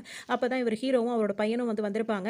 அவங்க 2 பேர் ஜாமான் எடுத்துகிட்டே இருக்கும்போது திடீர்னு அந்த பையன் வந்து வேற பக்கம் போயிடுவான். போயிட்டு என்ன பண்ணுவான் அப்படின்னா, அந்த ஒரு பாட்டில், அந்த சாஸ் பாட்டில் இருக்கும்ல, அதை வந்து தள்ளி விட்டுருவான். தள்ளி விட்டவொன்னே அங்கே ஒரு பிரச்சனையே ஆயிரும். அதுக்கு முன்னாடி இவங்க 2 பேர் அவரை பார்த்து இவர் தான் அந்த ஆளா அப்படி இப்படின்னு சொல்லிட்டு அவங்க தங்கச்சி வேற கிண்டல் பண்ணிட்டே இருப்பாங்க. இந்த கடையை கூடி ரொம்ப பிரச்சனையாயிடும். கடையில் உள்ள ஆளுங்கெல்லாம் வந்து என்ன சொல்லுவாங்க, இந்த மாதிரி பாட்டிலை உடச்சிட்டான்ல, அதனால வந்து போலீஸை கூப்பிடுவோம் அப்படி இப்படின்னு சொன்னோம். நானே போலீஸ் தான்டா அப்படி இப்படின்னு சொல்லிட்டு இவர் பயங்கரமாக எல்லாரையும் திட்டி விடுவார். இவங்களுக்கு இதெல்லாம் பார்க்க ரொம்ப கஷ்டமாக போயிடும். அதாவது அம்மா இல்லாமல் அந்த பையனை வளர்க்க இவர் ரொம்ப சிரமப்படுறாரு அப்படின்ற இதில் இவர் மேலே ஒரு இறக்கம் மாதிரி இவருக்கு வந்துடும். அந்த பையனையும் இவங்களுக்கு கொஞ்சம் கொஞ்சமாக பிடிக்க ஆரம்பிச்சிடும். இப்போ இந்த பையன் அப்பா வீட்டில் இருப்பாங்க. அப்போ அவர் ஏதோ ஒரு வேலை விஷயமா ஃபோனில் பேசிகிட்டே இருப்பார். டக்குன்னு ஃபோனை பேசிட்டு வச்சுட்டு வருவார். அதுக்குள்ளே பார்த்தீங்கன்னா இந்த பையன் வந்து மிஸ் ஆயிருப்பான். இவர் யார்கிட்ட பேசிகிட்டு இருப்பார் அப்படின்னு சொல்லிட்டு பார்த்தீங்கன்னா, அவரோட சித்தியோட பையனுக்கு வந்து இப்போ கல்யாணம் பேசி வச்சுட்டு இருப்பாங்க. அதோட சொந்த தம்பி முறை தான் வரும். அவர் வந்து இந்த போலீஸ் வேலையில் தான் இருப்பார். அவருக்கு தான் இப்போ கல்யாணம் பேசியிருப்பாங்க. பத்திரிக்கைலாம் வேற அடிச்சுக்கிட்டு இருப்பாங்க. என்னப்பா கல்யாணம் பேசுனதை தான் அவன் கால் பண்ண எடுக்கவே மாட்டான், கொஞ்சம் ஃபோன் பண்ண எடுக்க சொல்லுப்பா அப்படி இப்படின்னு சொல்லிட்டு தான் இவருக்கு கால் பண்ணியிருப்பாங்க அவங்க சித்தி. சரி சரிம்மா நான் சொல்கிறேன் அவர்கிட்ட அப்படி இப்படின்னு சொல்லுவார். ஏன் அப்புறம் இவரும் ஃபோனை கட் பண்ணிட்டு அவனுக்கு ட்ரை பண்ணி பார்ப்பார். அவர் எடுக்கவே மாட்டார். எதுக்கு நாட் ரீச்சபிள் போயிட்டு இருக்கு அப்படின்னு சொல்லிட்டு இப்போ தேடுவார். பையனை வேற காணுமா போயிடுவார். அதனால் இப்போ பையனை தேடிட்டு அங்கேயும் இங்கேயும் ஓடிட்டே இருப்பார். எங்கே பார்த்தாலும் அவர் கிடைக்கவே மாட்டார். அதோட இங்கே பார்த்தீங்கன்னா நல்ல மழை பெஞ்சிட்டு இருக்கும். மலையில் அந்த பையன் தனியாக நின்று விளையாடிட்டு இருப்பான். அதை பார்க்கவே அவருக்கு ரொம்ப கஷ்டமாக இருக்கும். உடனே அவனை கூப்பிட்டு பார்ப்பாரு. இங்கே வான்னு சொல்லுவார். வரவே மாட்டான். அவன் ஏதோ ஒரு இதாக பேசிகிட்டே இருப்பான். சரின்னு சொல்லிட்டு ஒரு கஷ்டமாக இருக்கு. ஏன்னா இன்னைக்கு அந்த பையனுக்கு வந்து பிறந்த நாளாக இருக்கும். அவங்க அப்பா அதை வந்து செலிப்ரேட் பண்ணாமல் இருப்பார். ஏன் அப்படின்னா வந்து இந்த பையன் பிறந்திருக்கும் போது தான் அவங்க அம்மா இறந்து போயிருப்பாங்க. அந்த வருத்தத்தில் அவர் இருக்கிறதுனால பிறந்த நாளை வந்து கொண்டாட மாட்டார். அதனால இன்னைக்கு அவர் அந்த அந்த ஒரு இது மாதிரி பண்ணுவாங்கல்ல, ஒய்ஃப்லாம் இறந்து போயிட்டாங்கன்னா ஒரு இதெல்லாம் சம்பிரதாயம் ஒன்று பண்ணுவாங்கல்ல, அந்த சடங்குலாம் பண்ணுறதுக்காக ஐயரை கூப்பிடணும் அப்படி இப்படின்னு சொல்லிட்டு அவர் அங்கே அந்த வேலையாக போகலாம் அப்படின்னு சொல்லிட்டு முடிவு பண்ணியிருப்பாரு. அதனால் இன்றைக்கி ஸ்கூலுக்கும் பையனை கூட்டு போயிருக்க மாட்டார், லீவ் போட்டிருப்பாரு. அதோட இங்க பார்த்தீங்கன்னா, எங்க ஸ்கூலுக்கு வரலைல இந்த பசங்களுக்கு அவங்கலாம் ஒரு மாரி பேசிட்டே இருப்பாங்க. மாறி மாறி ஏதாவது அவங்க அவங்க சேட்டை பண்ற மாரி பேசிட்டு இருப்பாங்க. அப்ப அந்த டீச்சர் எல்லாரையும் அதட்டி விட்டுட்டு இருப்பாங்க. அட்டெண்டன்ஸ் எடுக்கும்போது இந்த பையன் வரலன்னு தெரியும். அந்த பையன் ஏன் வரலன்னு கேட்கும்போது, இந்த பசங்கலாம் எந்திச்சு நிப்பாங்க. "தெரியல, எங்களுக்கு தெரியல" அப்படின்னு சொல்லிட்டு சொல்லுவாங்க. அதோட சரி உட்காருங்கடா அப்படின்னு சொல்லிட்டு இவங்கள உட்கார வச்சுருவாங்க. எதுக்காக இவன் வரல ஒண்ணும் தெரியலையே அப்படின்னு சொல்லிட்டு இவங்களும் யோசிச்சுட்டே இருப்பாங்க. அது கூடவே இப்ப அந்த பசங்க என்ன சொல்லுவாங்கன்னா, "நீங்க வேணா அவர்ட்ட பேசுறீங்களா? நாங்க அவரோட நம்பர் வச்சிருக்கோம்" அப்படின்னு சொல்லிட்டு சொல்லுவாங்க. "அவரோட நம்பர நீங்க எதுக்குடா வச்சிருக்கீங்க?" அப்படின்னு சொல்லிட்டு டீச்சர் கேட்பாங்க. "இல்ல ஒரு எதுக்காவது தேவைப்படும் அப்படின்னு தான் நாங்க வாங்கி வச்சோம்" அப்படின்ற மாரி சொல்லுவாங்க. "அதெல்லாம் தேவையில்ல உட்கார்" அப்படின்னு சொல்லிட்டு அதட்டி உட்கார வச்சுருவாங்க. அவங்களும் பேசாம இருந்துருவாங்க. இதுக்கிடையில சூரி இருக்கார்ல, அவர் என்ன பண்ணுவாருன்னா, அவரோட லவ்வர் வந்து இங்க தானே வேலை பார்க்குறாங்க. இப்ப அவங்கள எப்படியாவது சமாதானப்படுத்தணும் அப்படின்றதுக்காக அந்த ஸ்கூல்லயே இப்ப ஒரு வட்டம் போட்டுட்டு இருப்பாரு. அவங்கள்ட்ட என்னமோ கடல போட்டு பார்ப்பாரு. நான் தானே தெரிஞ்சும் நீ பாட்டுக்கு வேற ஒரு பொண்ணுட்ட பேசினது இல்லாம என்னையே வேற இது பண்றியா? அப்படி இப்படின்னு சொல்லிட்டு இவங்கள திட்டி விட்டுட்டு சும்மா அவருக்கு வம்பு பண்ற மாரி அவங்களும் நடந்துட்டு இருப்பாங்க. இவர இப்ப இவங்க சினேகா வந்து பார்த்துருவாங்க. பார்த்துட்டு இவர்கிட்ட கேட்டா அவர பத்தி தெரியும்ல, இன்னைக்கு ஏன் லீவு அப்படின்னு சொல்லிட்டு இவங்கள்ட்ட வந்து கேட்பாங்க. அதெல்லாம் அவரோட பர்சனல். அது எதுக்கு உங்கள்ட்ட சொல்லணும்னு சொல்லுவாங்க. அப்ப இந்த ஸ்கூல்ல வந்து நீ யாருக்காக வந்த? அத நான் இப்ப பிரின்சிபல்ட்ட போட்டு விடுறேன்னோனே, இல்ல இல்லம்மா நான் சொல்லிர்றேம்மா. இன்னைக்கு அந்த பையனோட பிறந்த நாளு. அது இல்லாம அவங்க அவங்க வீட்டுக்காரம்மா இறந்த நாள். அதனால தான் இன்னைக்கு அவர் வரல அப்படின்னோனே, உடனே இவருக்கு வந்து ரொம்ப சோகமா போயிடும். பிறந்த நாள்னு சொல்றீங்க, சந்தோஷமான நாள் தானே கொண்டாட வேண்டாமா? அப்படி இப்படின்னு கேட்கும்போது, அட ஏம்மா நீங்க வேற, அந்த ஆளுக்கு அதெல்லாம் பிடிக்கவே பிடிக்காது. பிறந்த நாள் இதுவரைக்கும் அவன் பையன் பிறந்த நாள் ஒரு தடவ கூட கொண்டாடினது இல்ல. ஏன்னா அவங்க ஒய்ஃப் இறந்ததுனால அந்த சோகத்திலே அவர் இருக்காரு அப்படின்னோனே, இவங்க நான் சொன்னேன்னு மட்டும் சொல்லிடாதீங்கன்ற மாரி அங்கேருந்து கிளம்பிருவாரு. இப்ப இவங்க என்ன பண்ணுவாங்கன்னா, அவங்க பசங்க எல்லாரையும் கூட்டிட்டு போயிடுவாங்க. ஸ்டூடண்ட்ஸ் எல்லாரையும் கூட்டிட்டு போயிட்டு, அவர் வரதுக்கு முன்னாடியே அவர் வீட்ட வந்து ஃபுல்லா டெக்கரேட் பண்ணி வச்சுருவாங்க. இவர் வந்து பார்த்துட்டு, இதெல்லாம் எதுக்கு பண்றீங்க? பிறந்த நாளே நான் கொண்டாடக்கூடாதுன்னு இருக்கேன் அப்படி இப்படின்னு சொல்லுவாங்க. உடனே இவங்க ஸ்னேகா என்ன சொல்லுவாங்கன்னா, ஏன் சார் அப்படியே நினைக்கிறீங்க? ஒரு கெட்டது நடந்த நேரத்தில தான் ஒரு நல்லதும் நடந்திருக்கு. உங்க ஒய்ஃப் இறந்துட்டாங்கன்னா, அதே நேரத்தில உங்க பையனும் பொறந்திருக்கான். அதுக்காக நீங்க கொண்டாட வேண்டாமா? அவன் நல்லா இருக்கணும், அவன் சந்தோஷமா இருக்கணும் அப்படின்னா, அவனோட எல்லாருக்குமே வந்து எல்லா நாளும் ஒரு மாதிரி இருந்தாலும், அவங்களோட பிறந்த நாள் வந்து அவங்களுக்கு ஒவ்வொருத்தருக்கும் ஒரு நிம்மதிய குடுக்கும், ஒரு சந்தோஷத்த குடுக்கும். அடுத்தவங்க சந்தோஷப்படுறாங்க, நம்ம ரொம்ப சந்தோஷப்படுவோம் அதனால. அத நீங்களே இப்ப செலிப்ரேட் பண்ணலாம். அவன் எப்படி அவன் மனநிலை மாறும்? அப்படி இப்படின்னு கேட்பாங்க. இப்ப அவங்க கேட்கறதும் இவருக்கு வந்து சரின்னு படும். சரின்னு சொல்லிட்டு இவரும் மனசு மாறி இப்ப பையனோட பிறந்த நாள்லாம் கொண்டாடணும்னு சொல்லிட்டு அவர் வந்து நல்லா அவங்க வாங்கி எல்லாம் ரெடி பண்ணிட்டாங்க. இப்ப சந்தோஷமா பிறந்தநாள் கொண்டாடுவாங்க. அப்படியே ஒரு பாட்டெல்லாம் வந்து போகும். பையன குளிக்க வைக்கிறது, அவங்க கூட சந்தோஷமா இருக்கிறது, போறது, வரதுன்னு அவர் ரொம்ப என்ஜாய் பண்ணிட்டு இருப்பாங்க. இப்ப அடுத்த நாள் பார்த்தீங்கன்னா, இப்ப ஸ்கூலுக்கு வருவாங்க. ஸ்கூலுக்கு வரும்போது பார்த்தீங்கன்னா, எல்லா பசங்களும் விளையாட போயிருப்பாங்க. பிடி அவரா இருக்கும். ஆனா இந்த பையன் மட்டும் போகாம உள்ளேயே உட்காந்துருப்பான். கிளாஸ் ரூம்ல தனியா உட்காந்துருப்பான். அந்த பையனுக்கு துணையா அவங்க அப்பா உட்காந்துருப்பாரு. இவங்க டீச்சர் வந்து பார்ப்பாங்க. "நீ விளையாட போலன்னு?" கேட்கும்போது, அவன் விளையாட மாட்றான்னோனே, "அவன் போனானா எப்படி சார் போவான்? பசங்களோட விட்டா தானே அவனுக்கு கொஞ்சம் ஃப்ரீயா இருக்கும்." அப்படின்னு சொல்லிட்டு இன்னொரு பையன கூப்பிட்டு இவன கூட்டிட்டு போன்னு சொல்லும்போது, ஃபர்ஸ்ட்டு போமாட்டான். அதுக்கப்புறம் பார்த்தீங்கன்னா, அவங்க வலுக்கட்டாயமா சொல்லுவாங்க. இந்த மாரி அவரோட பேர சொல்லி, "ஹரி நீ போய் விளையாடு வா" அப்படி இப்படின்னு சொல்லும்போது பார்த்தீங்கன்னா, அந்த பையன் அப்படியே புரிஞ்சுக்குவான். அப்படியே அந்த கூப்பிட வந்தான் பார்த்தீங்களா? அந்த பையனும் கூட்டிட்டு போவான். இதெல்லாம் அவங்க அப்பாவுக்கு ஆச்சரியமா இருக்கும். ஏன்னா, அந்த பையன் எதுவுமே ஃபர்ஸ்ட்டு கேட்க மாட்டான். அதோட அந்த மாரி மெதுவா எந்திரிச்சு விளையாட போவான். அங்க போனோனே அந்த பால்லாம் மாறி மாறி தூக்கி போட்டுக்கிறாங்களா, அதே மாரி தூக்கி போடுறது, கொள்றது கொஞ்சம் கொஞ்சம் அவரோட ஆக்டிவிட்டீஸ்லாம் தெரிய வரும். அவங்க அப்பாவுக்கு ரொம்ப சந்தோஷமா இருக்கும். "இப்படி தான் சார் கொஞ்சம் விட்டு பழகுனா தான் அவனுக்கும் கொஞ்சம் இதா இருக்கும்." அப்படி இப்படின்னு அவங்களும் சொல்லுவாங்க. அவருக்கு இதெல்லாம் பார்க்க ரொம்ப சந்தோஷமா இருக்கும். இப்ப அப்படியே பார்த்தீங்கன்னா, சினேகா வந்து அந்த ஃபேமிலியோட ரொம்ப மிங்கிள் ஆயிடுவாங்க. அந்த பையன் கூட ரொம்ப பிரியமா இருப்பாங்க. அந்த சாப்பாடு அவனுக்கு ஊட்டி விடுறது, ஒண்ணா சாப்பிடுறது அப்படி இப்படின்ற மாரி ரொம்ப சந்தோஷமா இருப்பாங்க. அப்படியே போயிட்டுருக்கும். இப்ப இங்க பார்த்தீங்கன்னா, சூரி இருக்கார்ல, அவருக்கு வந்து பார்த்தீங்கன்னா, ஒரு பைலட் ஆன மாதிரி, அந்த பொண்ண கல்யாணம் பண்ண மாரிலாம் கனவு வந்துட்டுருக்கும். அப்படியே பைலட் ட்ரெஸ்ஸ போட்டுட்டு, அந்த பொண்ண அப்படியே அப்படியே கூட்டிட்டு வர மாதிரிலாம் அவர் யோசிச்சு யோசிச்சு பார்த்து சந்தோஷப்பட்டுட்டு இருப்பாரு. இங்க பார்த்தீங்கன்னா, திரும்ப இப்ப மதியானம் சாப்பிடுற டைம், லஞ்ச் டைம் வந்துட்டு இப்ப ஒண்ணா சாப்பிடலாம்ன்னு சொல்லிட்டு, சரின்னு சொல்லிட்டு உட்கார போவாரு. அப்பதான் வந்து அவரோட சித்தப்பா பையன காணோம்னு சொல்லிட்டு நியூஸ் வந்துச்சுல. இன்னும் அவன் கிடைக்கல அப்படின்னோனே, சரி நான் நேர்ல வரேன்னு சொல்லிட்டு அவர் போவாரு. அவங்க சொல்லுவாங்க, "சாப்பிட்டு போலாமேன்னு." இருக்கட்டும் நான் அப்புறம் சாப்பிட்டுக்கிறேன்னு சொல்லிட்டு, அவர் நீங்க சாப்பிடுங்கன்னு சொல்லிட்டு அவர் கிளம்பிருவாரு. அதோட இவர் ஒரு வேலையா போனதுனால, இப்ப திரும்ப ரிட்டர்ன் வரதுக்கு லேட் ஆயிடும். உடனே இவங்க என்ன பண்ணுவாங்கன்னா, அவர் அந்த பையன கூட்டிட்டு வீட்டுக்கு போயிடுவாங்க. அவங்க வீட்ல அவங்க அம்மாவும், தங்கச்சியும் வெளிய போயிருப்பாங்க. இவங்க என்ன பண்ணுவாங்கன்னா, வீட்ல போய் கிளாஸ் எடுத்துட்டு இருப்பாங்க. அதாவது டா லைட் ஃபுல்லா ஆஃப் பண்ணிட்டு, டார்ச் லைட்ட மட்டும் அடிச்சு, இது என்ன லெட்டர், இது என்ன லெட்டர்ன்னு கண்டுபிடிக்க சொல்லுவாங்க. ஏ எங்க இருக்கு, பி எங்க இருக்குன்னு கண்டுபிடிக்க சொன்னா, அந்த பையன் அழகா அதெல்லாம் கண்டுபிடிச்சு சொல்லுவான். அப்படியே அவங்க சந்தோஷமா அந்த பையனுக்கு கிளாஸ் எடுத்துட்டே இருப்பாங்க. திடீர்னு அவங்க அம்மா வந்துருவாங்க. இப்ப அவங்க எங்க போயிருப்பாங்கன்னா, கல்யாணத்துக்கு தான் போயிருப்பாங்க. எல்லாரும் உன்ன தான் விசாரிச்சாங்க. நீ கல்யாணத்துக்கு வந்திருக்கலாம் அப்படி இப்படின்னு சொல்லிட்டு பேசிட்டே இருப்பாங்க. அவங்களுக்கு வந்து இந்த பையன் வீட்ல இருக்கிறது, இவங்க தனியா கூப்பிட்டு வந்து கேர் பண்றதெல்லாம் தெரியவே தெரியாது. ஏன்னா இவங்க வீட்ல ஆம்பளைங்க யாரும் இல்ல. அதனால இப்படி தான் இருக்கணும், இப்படி தான் இருக்கணும்ன்ற மாரி அது நார்மல் தானே. அது மாரி அவங்க அம்மா சொல்லி வச்சுட்டு இருப்பாங்க. இப்ப உள்ள வந்து பார்ப்பாங்க. அந்த பையன் உட்கார்ந்திருக்கிறத பார்த்த உடனே இவங்களுக்கு அவ்ளோ கோவம் வரும். எதுக்காக நீ இந்த வேலையெல்லாம் பண்ற? அப்படின்னோனே, "இதுல என்ன இருக்கு? இதுல ஒண்ணும் தப்பு இல்ல." அப்படின்னோனே, "சம்பாதிக்கிற திமிரா?" அப்படி இப்படின்னு சொல்லிட்டு அவங்க அம்மா கண்டபடி திட்டுவாங்க. நான் அவனுக்கு கிளாஸ் எடுத்துட்டு இருக்கேன். அவங்க அப்பா இப்ப அர்ஜென்ட்டா வெளிய போயிருக்காரு. இப்ப வருவாரு." அப்படி இப்படின்னு சொல்லிட்டே இருப்பாங்க. பேசிட்டே இருக்கும்போது அவங்க அப்பா வந்துருவாரு. வந்துட்டு பையன கூட்டு போறேன் அப்படின்னு சொல்லுவாரு. உள்ள வாங்கன்னு சொல்லிட்டு எவ்வளோ சொல்லுவாங்க. அவங்க அம்மா வேற உள்ள கோவமா இருக்காங்க. இல்ல பரவால்ல நான் கூட்டிட்டு போறேன்னு சொல்லிட்டு இவங்க வெளிய நின்னே அவரு கூட்டு போவாரு. அவங்க அம்மாவும் அப்படியே அமைதியா நின்றுப்பாங்க. இப்ப போம்போது இவங்க சினேகா என்ன சொல்லுவாங்கன்னா, நாளைக்கு வந்து ஒரு எக்ஸிபிஷன் போறோம். ஹரியும் கண்டிப்பா அனுப்புங்க அப்படின்னுவாங்க. இல்ல நான் இல்லாம நாளைக்கு எனக்கு ஒரு அசைன்மென்ட் இருக்கு. நான் இல்லாம எப்படி அப்படின்னு சொல்லி யோசிப்பாரு. ஏன்னா இப்ப திரும்பவும் அவர் வந்து கொஞ்சம் கொஞ்சம் வேலையும் பார்த்துட்டு இருப்பாரு. ஏன்னா அவரால தவிர்க்க முடியாம இருக்கும். அதனால அங்க போம்போது இல்ல நான் கேர் பண்ணிக்கிறேன். நான் பார்த்துக்கிறேன்னு சொல்லிட்டு சினேகா சொல்லுவாங்க. 4 இடத்துக்கு வந்தா தான் அவனுக்கும் ரிலாக்ஸா இருக்கும். அங்க உள்ளதெல்லாம் பார்க்கும்போது அவன் ரொம்ப சந்தோஷப்படுவான்னு சொல்லுவாங்க. பஸ்ல கூட்டிட்டு போவாங்க. கூட்டிட்டு போம்போது கொஞ்ச நேரம் அந்த பையன் அமைதியா இருப்பான். திடீர்னு வந்து ஒரு மாதிரி கத்த ஆரம்பிச்சுருவான். சேட்டை பண்ணுவான். "ஏன் இப்படிலாம் பண்ற? கொஞ்சம் அமைதியா இரு, அமைதியா இருன்னு" சொல்லிட்டு இவங்க எவ்வளோ சமாதானப்படுத்திட்டே இருப்பாங்க. இன்னொரு பக்கம் இங்க பார்த்தீங்கன்னா, அந்த ஒருத்தர் காணா போயிட்டார்ல, இவங்க கூட இவங்க டீம்ல இருக்க ஒருத்தரே காணா போயிட்டாரு. அவருக்கு இப்ப கல்யாண வேலைலாம் நடந்துட்டு இருக்கு. இவன் எங்க போனானே தெரியலையே! அப்டின்ற ஒரு பக்கம் அதுவும் யோசிச்சுட்டு இருப்பாங்க. இந்த வில்லனோட கதைய முடிச்சா தான் சரி வரும். அவன இப்படியே சும்மா விட்டுட்டு இருக்கக்கூடாது அப்டின்ற மாரி இவங்க 2 விதமா அவங்க அவங்க பாட்டுக்கு அவங்க வேலைங்கள்ல வேற ஈடுபட்டுட்டு இருப்பாங்க. இந்த டைம்ல இவங்க கூட்டிட்டு வந்தாங்கல்ல, இவங்க கூட்டிட்டு வரும்போது எக்ஸிபிஷன சுத்தி காட்டிட்டு, "ஹரி இங்க தான் இருக்கணும். எங்கேயும் போக்கூடாது" அப்டின்னு சொல்லுவாங்க. அந்த பையனும் அங்க தான் நின்னுகிட்டு இருப்பான். திடீர்னு ஒவ்வொரு பொருளா பார்த்துக்கிட்டு இருக்கும். அப்படியே நைஸா அங்க இருந்து நழுவிடுவான். இவங்க தேடி தேடி பார்ப்பாங்க. கிடைக்கவே மாட்டான். ரொம்ப ஒரு மாதிரி ஆயி போயிடுவாங்க. ஏன்னா, நான் பார்த்துக்கிறேன்னு சொல்லி பொறுப்பா பார்த்துக்கிறேன்னு சொல்லி கூட்டு வந்துட்டாங்க. இப்ப இவ்ளோ பசங்க இருக்காங்க. இந்த பையன மட்டும் காணோம்னு அவங்க ரொம்ப பதறி போயிடுவாங்க. இப்ப அவருக்கு ஃபோன் பண்ணி இந்த மாரி மிஸ் ஆயிட்டான் அப்டின்னோனே, அவரு என்ன ஆச்சு அப்டின்னு அவரும் டென்ஷன் ஆயிடுவாரு. இப்ப சரின்னு சொல்லிட்டு ஏன்னா இவங்களுக்கு ஏற்கனவே ஒரு குடும்பத்துல ஒருத்தர் காணுமா, வேற யாராவது வில்லனுங்க பண்ண வேலையா இருக்குமோ அப்டின்ற மாரி இவங்களுக்கு ஒரு டவுட் வந்துரும். சரின்னு சொல்லிட்டு இப்ப நாலா பக்கம் நாலா பேரும் போய் தேடு தேடுன்னு தேடிட்டு இருப்பாங்க. அப்பதான் எங்க இருப்பாரு அப்டின்னு சொல்லிட்டு பார்த்தோம் அப்டின்னா பிச்சைக்காரங்க இருக்காங்கல்ல, அவங்க வந்துட்டு புள்ளைங்கள புடிச்சு உட்கார வச்சிருப்பாங்க. அத வந்து அந்த ரயில்வே ஸ்டேஷன் போற வழியில கண்டுபிடிச்சுருவாங்க. கண்டுபிடிச்சுட்டு அவங்கள அடிக்க போம்போது, "இல்ல நாங்க ஒண்ணும் தேடல. அந்த பையனா தான் வந்து உட்கார்ந்தான்." அப்படி இப்படின்னோனே, "சரி, சரி யாரும் எதுவும் பண்ண வேண்டாம் வாங்க." அப்படின்னு சொல்லிட்டு அவங்க அப்பா அந்த பையன கூட்டிட்டு வந்துருவாரு. இந்த மிஸ் அழுதுட்டே இருப்பாங்க. ஸ்னேகா அழுதுட்டே இருப்பாங்க. அந்த மேனேஜ்மெண்ட் அவங்க இருக்காங்கல்ல, அவங்க வந்துட்டு இவங்களையும் அவங்களையும் அப்படி திட்டுவாங்க. "இனிமே உங்களோட புள்ள வந்து இங்க படிக்க வேணாம் சார். நீங்க வேற ஸ்கூல்ல எதையாவது நீங்க சேர்த்துக்குங்க. இந்த மாரி நீ கேரா பார்த்துப்பேன்னு தான் உன்ன நான் இங்க விட்டுறது. நீயே இப்படி இருக்க. நீயே சரியில்ல. நீலாம் ஒரு டீச்சரா?" அப்படி இப்படின்னு இங்கேயும் பயங்கரமா டோஸ் விழுந்துட்டே இருக்கும். அதோட அத நினைச்சு ஃபீல் பண்ணிட்டு இருப்பாங்க. அப்ப ஸ்னேகா கால் பண்ணி சொல்லுவாங்க, "அந்த மேடம் ஏதோ கோவத்துல பேசிட்டாங்க. நீங்க எதுவும் நினைக்காதீங்க. நான் இப்ப சமாதானப்படுத்திட்டேன். நீங்க எப்பவும் போல ஹரி வந்து ஸ்கூலுக்கு வரலாம் அப்படின்னு சொல்லிட்டு சொல்லிட்டு இருப்பாங்க. அவங்க அப்பாட்ட பேசிட்டு இருப்பாங்க. அந்த பையன் இங்கே தான் இருப்பாரு. திடீர்னு காணா போயிடுவாரு. உடனே அவங்க அப்பா திரும்ப தேடி வரும்போது பார்த்தீங்கன்னா, "என்னடா தேடுற? எதுக்காகடா இங்க ஓடி வந்த?" அப்படின்னு சொல்லிட்டு பார்த்துட்டு இருப்பாரு. அப்பதான் தெரியும், அங்க பார்த்தீங்கன்னா நெறைய குதிரைங்க வந்துகிட்டே இருக்கும். அந்த குதிரை கூட்டமா வருவாங்கல்ல, ரேஸ்ல வருவாங்கல்ல, அந்த சீன் வந்துட்டு இருக்கும். அத பார்க்க தான் இவன் வந்திருக்கான் அப்படின்னு தெரியும். ஏன்னா சின்ன வயசுலேருந்து இவனுக்கு வந்து அந்த குதிரை பொம்மை தான். கையில எப்பவுமே குதிரை வச்சிருப்பான். அந்த குதிரைங்க சத்தம் கேட்டாலே இவன் ஓடி வந்துடுறான்றது இவரு வந்து புரிஞ்சுப்பாரு. அதாவது டாக்டர் கூட சொன்னார்ல, நீங்க வந்துட்டு அத ஒரு பொம்மையா பார்க்குறீங்க. அவன் வந்து அத உண்மையாவே குதிரையா பார்க்குறான். அப்படி இப்படின்னு அப்பதான் அவருக்கு புரியும். அவனுக்கு குதிரை ரேஸ் பிடிச்சிருக்கு. அப்ப அவனுக்கு ரேஸ்ல ஓடணும் அப்படின்றதெல்லாம் அவனுக்கு ஆர்வமா இருக்குன்னு. அப்பதான் பார்த்தீங்கன்னா, அந்த குதிரை ஓடும்போது அது பின்னாடியே இவரும் ஓடி போயிட்டே இருப்பாரு. அவருக்கு அது சந்தோஷமா இருக்கும். இப்ப தன் பையனுக்கு என்ன பிடிக்குது அப்படின்னு தெரிஞ்சிருச்சு அவருக்கு. அதுல அவர கான்சன்ட்ரேட் பண்ணணும் அப்படின்னு உடனே இப்ப ஸ்னேகா கிட்டயும் கூப்பிட்டு சொல்லுவாரு. இந்த மாரி அவனுக்கு ரேஸ்ல ஓடுறது தான் பிடிச்சிருக்கு. அவனுக்கு வந்து அவன அத்லெட்டா ஆக்கணும்னு நான் நினைக்கிறேன். அப்படின்னு சொல்லிட்டு இவரு சொல்லுவாரு. அப்படி அப்புறம் இந்த குதிரையெல்லாம் காட்டுவாரு. அந்த குதிரை ஓடி வரும்போது பின்னாடியே அந்த பையன் ஓடி வந்துட்டு இருப்பான். அவங்களுக்கும் ரொம்ப சந்தோஷமா இருக்கும். ஏன்னா, அவனுக்குன்னு ஒரு லட்சியம் வச்சிருக்கானே அப்படின்னு சொல்லிட்டு ரொம்ப சந்தோஷப்படுவாங்க. சரின்னு சொல்லிட்டு இப்ப பிடி சாரெல்லாம் பார்த்து அத்லெட்டா ஆக்குறதுக்காக முயற்சி பண்ணலான்னு சொல்லிட்டு சாருங்கள பார்க்க வருவாங்க. எல்லாரும் என்ன சொல்லிடுவாங்கன்னா, "நல்லா இருக்க பசங்களே வந்து இப்படி பண்றாங்க, அப்படி பண்றாங்க. உங்க பசங்க அப்படி இப்படின்னு" சொல்லிட்டு ஒரு மாரி பேசுவாங்கல்ல. அந்த மாரிலாம் பேசுவாங்க. அது இவருக்கு ஒரு மாரி சங்கடமா போயிரும். எவ்வளவோ சொல்லி பார்ப்பாரு. ஆனா அவங்கலாம் அத கேட்கிற மாரியே இருக்க மாட்டாங்க. இது எல்லா படங்களையும் நம்ம பார்க்குற மாரி தான் இருக்கும்.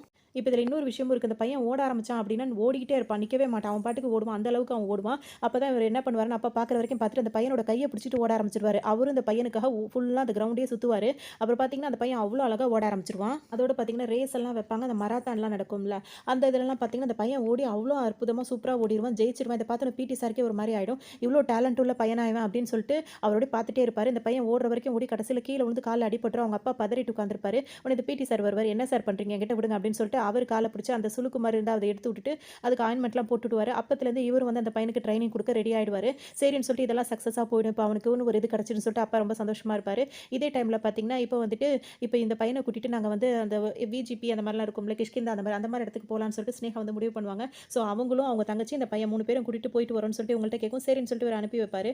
அவங்க அங்க போயிருக்கும்போது பார்த்தீங்கன்னா, இருந்துகிட்டே இருப்பான். திடீர்னு அவங்க ஸ்னேகா என்ன சொல்லுவாங்கன்னா, அவனுக்கு ஹரிக்கு புடிச்ச மாரி ஸ்நாக்ஸ் எதுவும் வாங்கிட்டு வா அப்படின்னு சொல்லிட்டு தங்கச்சிட்ட சொல்லிட்டே இருப்பாங்க. அந்த டைம்ல இந்த பையன் வந்து எஸ்கேப் ஆயிடுவான். ரொம்ப நேரம் தேடிட்டே இருப்பாங்க. கிடைக்கவே மாட்டாங்க. அப்புறம் பார்த்தா ஒரு கூட்டம் கூடி நின்னுகிட்டு இந்த பையன போட்டு அடிச்சுக்கிட்டு இருப்பாங்க. என்ன அப்படின்னு சொல்லிட்டு பார்த்தோம் அப்படின்னா, அந்த பையன் ஒருத்தவங்களோட செயின அறுத்திருப்பான். இத வந்து திருடனா அப்படி இப்படின்னு சொல்லிட்டு எல்லாரும் போட்டு இப்படி பண்ணவும், இவங்க வந்து திருடன்லாம் கிடையாது. நாங்க வந்து இந்த மாதிரி அந்த பையன் ஒரு குழந்தை அப்படி இப்படின்னு சொல்லிட்டு எவ்வளோ பேசுவாங்க. யாரும் நம்ப மாட்டாங்க. அந்த கையில என்னது தான் அப்படி இருந்தது. அத விட்றா விட்றான்னு சொல்லிட்டு எவ்வளோ கேட்பாங்க. அவன் ஓப்பனே பண்ண மாட்டான் கைய. வந்து அவங்க அப்பாவோட சொந்தக்காரவங்கலாம் வந்திருப்பாங்க. உன் ஊர்ல வந்து உனக்குன்னு இவ்வளோ நிலம் கிடக்குது. அதெல்லாம் நீ நல்ல ரேட்டுக்கு வித்துட்டீன்னா, உனக்கு அதெல்லாம் ரொம்ப யூஸ்ஃபுல்லா தானே இருக்கும். அத ஏன் நீ விக்க மாட்ற? அப்படி இப்படின்னு கேட்பாங்க. இதெல்லாம் நான் விக்கணும் அப்படின்னா, அதெல்லாம் என் பையன் பேர்ல அப்படி இப்படி இருக்கு. அவன் இப்ப கையெழுத்து போட்டா செல்லாது அப்படி இப்படின்னு சொல்லுவாங்க. இப்ப ஊர் ஃபுல்லா போய் என் பையனுக்கு இப்படி சரியில்லன்னு சொல்லிட்டு நான் சொல்லணுமா? அதெல்லாம் தேவையில்ல. அவனுக்கு எப்ப அதெல்லாம் சரியாகுதோ, அப்ப அத பத்தி பார்த்துக்கலாம். இப்ப இத பத்தி எதுவும் பேச வேண்டியதே கிடையாது அப்படின்னு சொல்லிட்டு எல்லார்ட்டயும் சொல்லிட்டு இருப்பாரு. இங்க பார்த்தீங்கன்னா, இந்த கூட்டம் கூடிட்டு அடிக்கும்போது இவங்க வந்து ரொம்ப கஷ்டமா இருக்கும். அவங்க இவ்வளோ சொல்லும்போது, திருடனுக்கு நீங்களே அனுப்பிவிட்டு நீங்களே வந்து டிராமா போட்டுட்டு இருக்கீங்களான்னு சொல்லிட்டு எல்லாரும் கத்துவாங்க. அத கைய தொறந்து குட்றா அதுல என்னடா இருக்கு அப்படின்னு சொல்லி பார்க்கும்போது, அந்த கை அது அந்த செயின் போட்டிருப்பாங்க. அதுல ஒரு குதிரை படம் இருக்கும். அந்த பையனுக்கு குதிரைனா அவ்வளோ புடிச்சிருக்கு. அதனால அந்த குதிரை செயின வந்து அவன் அறுத்திருப்பான். எல்லாம் வந்துட்டு அவங்க அப்பா கிட்ட சொன்னா வருத்தப்படுவாங்கன்னு சொல்லிட்டு இவங்க சொல்ல மாட்டாங்க. அந்த பையன வீட்டுக்கு கூட்டு வந்து சாப்பாடு ஊட்டிட்டு இருப்பாங்க. இப்ப அவங்க அப்பா வந்து கூப்பிட வந்திருப்பாரு. இப்ப என்ன டக்குன்னு சொல்லிடுவாங்கன்னா, "இனிமே நான் ஹரிக்கு வந்து அம்மாவா இருக்க நெனைக்கிறேன்" அப்படின்னு சொல்லிட்டு ஒரு வார்த்தைய சொல்லிடுவாங்க. இவர் அங்க எதுவுமே பேச மாட்டாரு. தங்கச்சிக்கு ஒரு மாரி ஷாக்கிங்கா இருக்கும். அம்மா இப்ப வீட்ல இல்ல. அம்மா வெளிய போயிருக்காங்க. இவங்க பாட்டுக்கு பேசி முடிச்சோனே பையன கூட்டிட்டு அவர் பாட்டுக்கு போயிருவாரு. சூரிக்கு இது ரொம்ப சந்தோஷமா இருக்கும். "என்ன சார் டீச்சர் ரொம்ப நல்ல விஷயம் சொல்லியிருக்காங்க. அப்படி இப்படின்னு நீங்க எதுவும் பதிலே சொல்லலையா சார்?" அப்படின்னு கேட்டுட்டே இருப்பாரு. இப்ப இவங்க வீட்ல உட்காந்து படுத்துட்டு இருப்பாங்க. இப்ப அம்மாக்கு விஷயம் தெரிஞ்சிரும். உட்காந்து அழு அழுன்னு அழுதுட்டு இருப்பாங்க. இவ இந்த வேலைய புரிஞ்சுக்க மாட்றா. நான் என்ன சொல்றேன்றதே புரிஞ்சுக்க மாட்றா. அப்படி இப்படின்ற மாரி அவங்க பேசுவாங்க. "ஏம்மா இப்படி பண்ணிட்டு இருக்க?" அப்படின்னு சொல்லிட்டு இவங்களும் பேசிட்டே இருப்பாங்க. திடீர்னு இப்ப தான் அவர் கால் பண்ணுவாரு. கால் பண்ண உடனே உடனே அவங்க அம்மா பேசக்கூட விட மாட்டாங்க. அவன் பேசி, பேசி உன்ன அப்படி பண்ணிட்டானா, இப்படி பண்ணிட்டான்னு திட்டிட்டே இருப்பாங்க. இப்ப என்ன நீ பேசணும்ல, இரு நான் அவுட் ஸ்பீக்கர்ல போடுறேன்னு சொல்லிட்டு ஸ்னேகா வந்து அவுட் ஸ்பீக்கர்ல போடுவாங்க. அப்பதான் இவரு என்ன சொல்வாருன்னா, திடீர்னு அந்த மாரி நீங்க ஒரு வார்த்தைய சொன்ன உடனே என்னால எப்படி ரியாக்ட் பண்றதுன்னு தெரியல. அதனால தான் நான் அங்கருந்து வந்துட்டேன். அப்படின்னு சொல்லிட்டு ஒரு அம்மா இல்லாம ஒரு புள்ளைய வளர்க்கறது எவ்வளோ கஷ்டம்னு எனக்கு நல்லாவே தெரியும். அந்த கஷ்டத்த நான் அனுபவிச்சுட்டு இருக்கேன். அதே மாதிரி ஒரு அப்பா இல்லாம பிள்ளைங்கள எப்படி வளர்க்கறது அப்படின்றத என்ன விட உங்க அம்மா ரொம்பவே கஷ்டப்பட்டுருப்பாங்க. அவங்க உங்கள அவ்வளோ கஷ்டப்பட்டு வளர்த்துருக்காங்க. என்ன மாரி ஒரு ஆள நீங்க கல்யாணம் பண்ணிக்கிட்டீங்க அப்படின்னா வந்து, அது நல்லா இருக்காது. உங்க அம்மாக்கு அது நிம்மதியாவும் இருக்காது. உங்கள கஷ்டப்பட்டு வளர்த்ததுக்கு வந்து அர்த்தம் இல்லாம போயிடும்.